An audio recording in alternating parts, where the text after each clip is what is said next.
Safalit was nighttime. Darkness had reached its peak, and no one dared to pass by the old mansion on the outskirts of the village.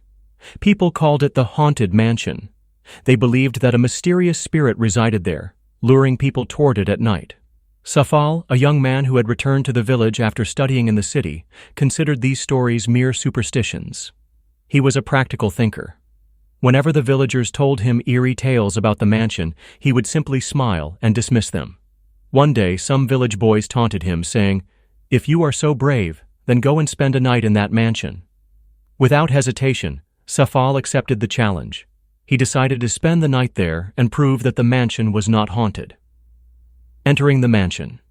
It was 10 o'clock at night. Despite the moonlit sky, the atmosphere around the mansion was eerie. Safal carried a torch and a diary in which he planned to record his experiences. As he approached the massive gate of the mansion, a strange cold wind brushed against his face. The gate creaked open on its own. Inside, the mansion was even more terrifying. Dust covered the walls and cobwebs hung from every corner.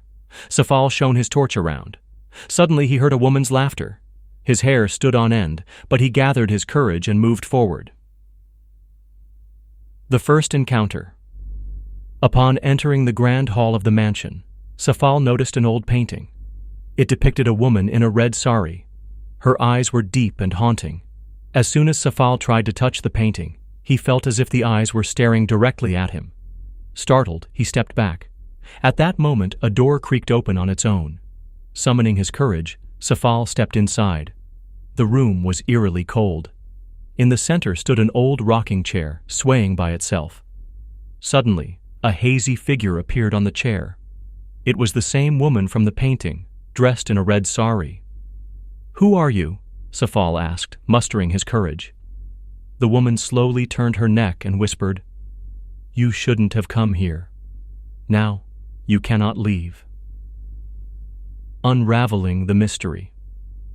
Trying to control his fear, Safal asked, "I want to understand this mystery.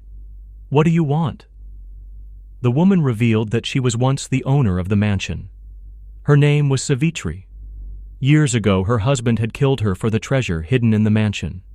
Her spirit had been trapped in the house ever since, forcing her to tell her story to whoever entered. Safal felt a sense of sympathy for her. "I want to help you," he said. "Tell me, how can I free you from this suffering?" The final test. Savitri guided Safal to the mansion's basement, where her remains and the hidden treasure lay.